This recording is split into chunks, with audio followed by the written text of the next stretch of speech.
and welcome to the very first episode of Law in Motion. मैं हूं बिलाल और आज हम बात करेंगे एक ऐसे केस की जो पाकिस्तान की सियासत, जुडिशरी और अवाम के बीच के रिश्ते को हमेशा के लिए बदल गया। The Panama Papers case.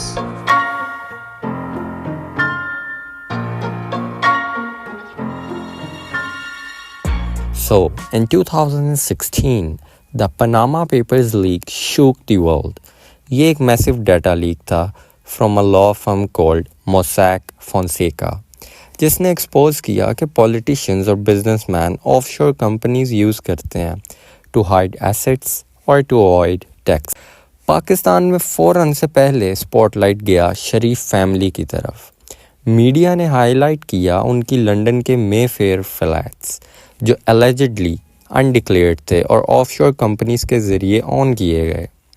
Opposition specially PTI और इमरान खान ने कहा अगर प्राइम मिनिस्टर अपनी एसेट्स डिक्लेयर नहीं कर रहे तो वो अवाम को मिसलीड कर रहे हैं, जिसके बाद एक बहुत बड़ा मसला शुरू हो गया। पिटीशन सुप्रीम कोर्ट में गए। कोर्ट ने एक जॉइंट इन्वेस्टिगेशन टीम बनाई, JIT। अब JIT ने फाइनेंशियल डॉक्यूमेंट्स ट्रेस किए, बैंक रिकॉर्ड्स निकाले और अपनी रिपोर्ट सुप्रीम कोर्ट को दी। सो इन जुलाई 2017 सुप्रीम कोर्ट ने एक हिस्टोरिक जजमेंट सुनाया। Nawaz Sharif was disqualified from office under Article 62 subsection 1 subsection F of the Constitution। अब बेसिकली आर्टिकल 62 कहता है कि कोई भी मेंबर ऑफ पार्लियामेंट सादिक और अमीन होना ज़रूरी है। मतलब every member of the parliament should be deemed honest and trustworthy.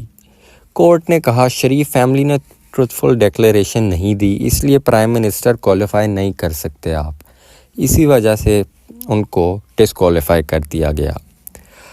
अब इम्पोर्टेंट बात जानने वाली या समझने वाली ये है कि ये महज एक कॉन्स्टिट्यूशनल डिस्क्वालिफिकेशन थी, कोई क्रिमिनल जस्ट कन्विक्शन नहीं थी।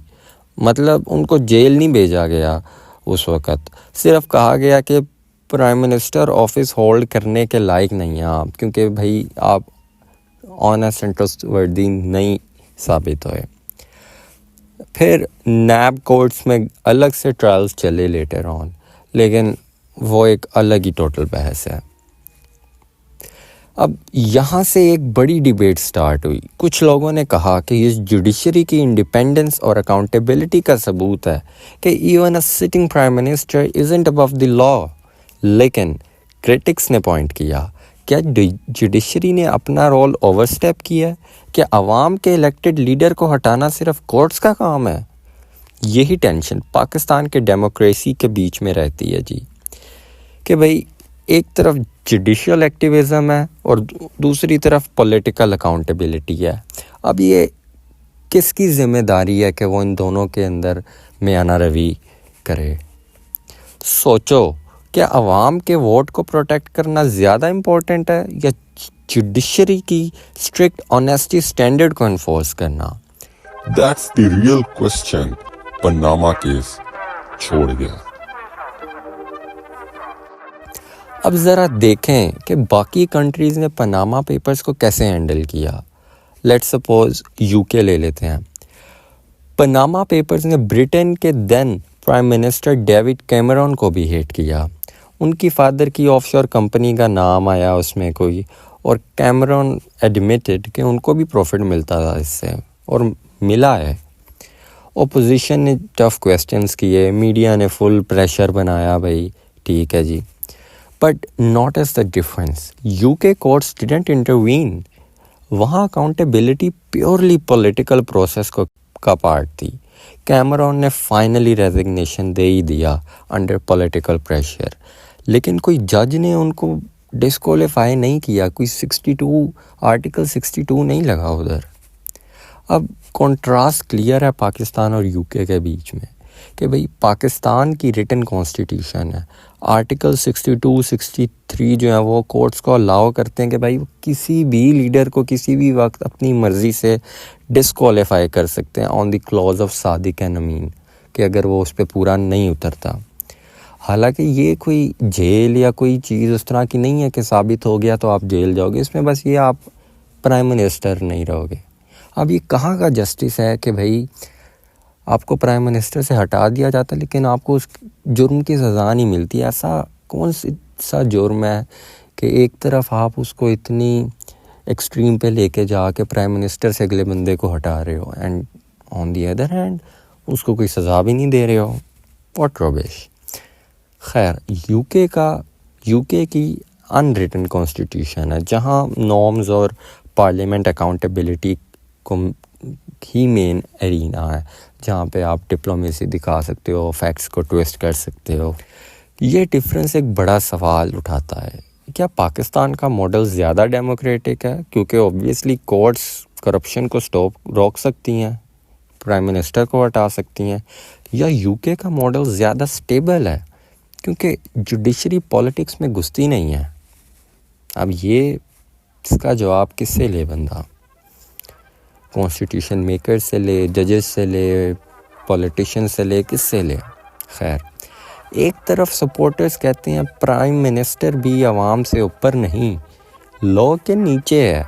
दूसरी तरफ क्रिटिक्स आर्ग्यू करते हैं कि इलेक्टेड लीडर को हटाना अवाम का काम है, जजेस का नहीं। जो कि बात समझनी बहुत ज़रूरी है क्योंकि उनको अवाम लाई है, अवाम के आगे सच लाया जाए और फिर अवाम डिसाइड करे अपने प्राइम मिनिस्टर का फेट।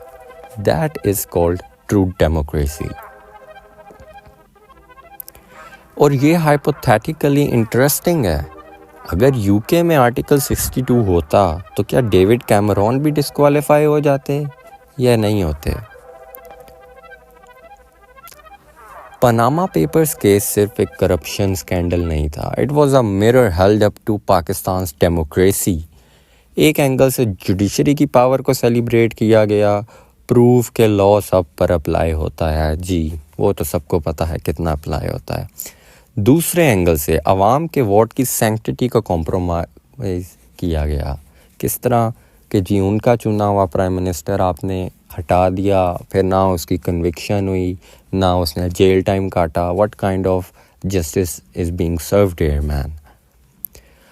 आम उर्दू में एक सिंपल लाइन है, कानून की किताब और सियासत की हकीकत दोनों अलग चलती हैं लेकिन टकराती ज़रूर हैं।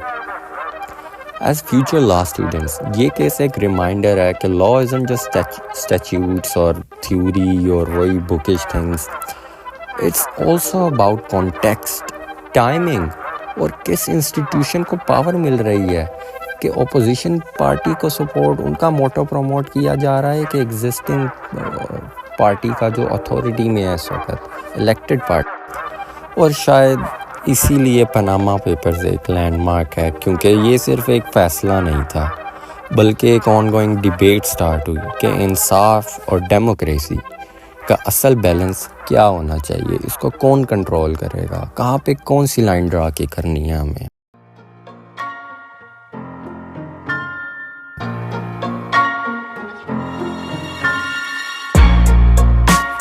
एनीवेज, ये था episode 1 of law and motion. अगले एपिसोड में हम देखेंगे एक और hot topic, the right to bail in Pakistan. क्या ये इंसाफ डिलीवर करता है या सिर्फ प्रिविलेज्ड लोगों के लिए काम करता है? मैं हूँ बिलाल और आप सुन रहे थे लॉ इन मोशन। शुक्रिया फॉर ट्यूनिंग इन।